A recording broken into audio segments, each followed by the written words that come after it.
जब एक excavation crew किसी पहाड़ के अंदर टनल कट करती है तो वह कच्ची और अनस्टेबल रॉक को एक्सपोज कर देती है और उसी पल ग्रेविटी अपना काम शुरू कर देती है। ऊपर मौजूद लूज रॉक फ्रैगमेंट्स नीचे गिरने की कोशिश करते हैं, जिससे वर्कर्स के लिए एक अनप्रिडिक्टेबल और एक्सट्रीमली डेंजरस एनवायरनमेंट क्रिएट हो जाता है। साइट पर मौजूद इंजीनियर्स को उस न्यूली एक्सपोज्ड रूफ को तुरंत सिक्योर करना पड़ता है, लेकिन उनके पास स्ट्रक्चरल सपोर्ट्स बनाने के लिए घंटे नहीं होते। उनके पास सिर्फ कुछ मिनट होते हैं, उससे पहले कि रूफ कोलैप्स हो सकती है। आप शायद सोचते होंगे कि कंक्रीट सिर्फ इसलिए हार्ड होता है क्योंकि उसके अंदर का पानी इवेपोरेट हो जाता है, लेकिन रियलिटी में कंक्रीट एक स्पेसिफिक केमिकल रिएक्शन की वजह से हार्ड होता है। इस प्रोसेस को हाइड्रेशन कहा जाता है। ऑर्डिनरी पोर्टलैंड सीमेंट के अंदर मौजूद कंपाउंड्स धीरे धीरे पानी के साथ रिएक्ट करते हैं और CSH जेल बनाते हैं। यही CSH जेल कंक्रीट का असली स्ट्रक्चरल ग्लू होता है जो उसे स्ट्रेंथ देता है। नॉर्मल कंडीशंस में यह प्रोसेस पूरे 24 घंटे या उससे भी ज्यादा समय ले सकती है। अगर आप किसी फुटपाथ या बिल्डिंग फाउंडेशन का कंक्रीट डाल रहे हो तो इतना इंतजार करना कोई बड़ी बात नहीं है, लेकिन जब आपके सिर के ठीक ऊपर सैकड़ों टन्स लूज रॉक लटकी हुई हो तब यह डिले एक मैसिव लायबिलिटी बन जाती है। सिंपल सी बात है, स्टैंडर्ड कंक्रीट केमिस्ट्री ग्रेविटी से तेज नहीं है। टनल को सेफली रीइंफोर्स करने के लिए इंजीनियर्स को हाइड्रेशन प्रोसेस को घंटों से घटाकर सेकंड्स में लाना था। यहीं से शुरू होती है शॉटक्रीट की कहानी। ट्रेडिशनल कंक्रीट की तरह मटेरियल को किसी मोल्ड में डालने के बजाय वर्कर्स कंक्रीट को एक हाई प्रेशर होस के थ्रू रॉक सरफेस पर ब्लास्ट करते हैं। आज इंडस्ट्री में सबसे common method wait mix shotcrete है। इस मेथड में कंक्रीट को पहले ही पानी के साथ पूरी तरह मिक्स कर दिया जाता है, फिर उसे पंप करके होस के अंदर भेजा जाता है। इस स्टेज तक मिक्सचर किसी भी फास्ट एक्टिंग केमिकल से कम्प्लीटली आइसोलेटेड रहता है।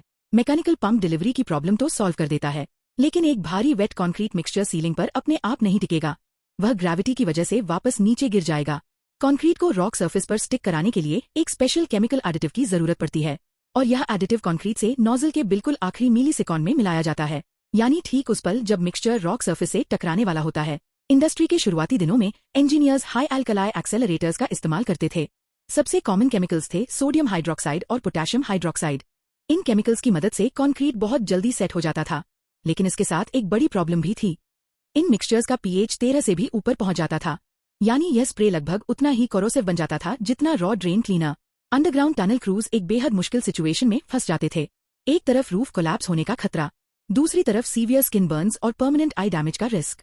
जब स्प्रे टनल वॉल से टकराकर वापस बाउंस करता था तो वर्कर्स सीधे इन कोरोसिव केमिकल्स के कांटेक्ट में आ जाते थे। गिरती हुई चट्टानों की प्रॉब्लम को केमिकल बर्न से रिप्लेस करना कोई सस्टेनेबल इंजीनियरिंग सोल्यूशन नहीं था।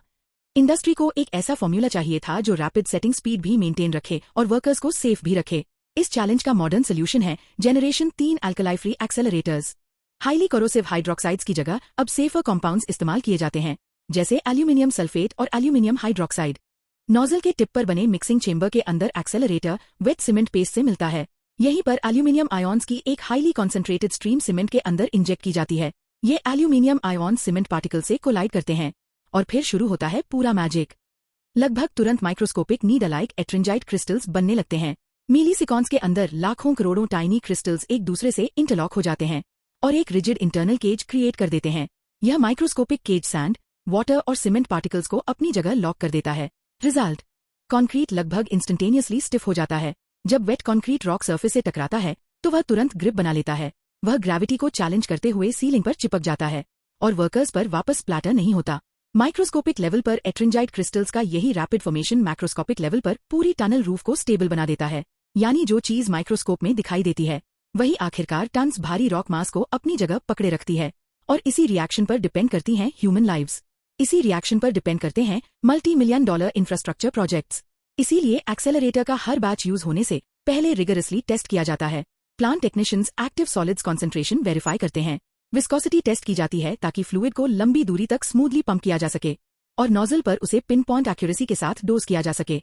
लैबोरेटरी में होने वाला यह माइक्रोस्कोपिक क्वालिटी कंट्रोल सीधे रियल वर्ल्ड इंफ्रास्ट्रक्चर सेफ्टी में कन्वर्ट होता है।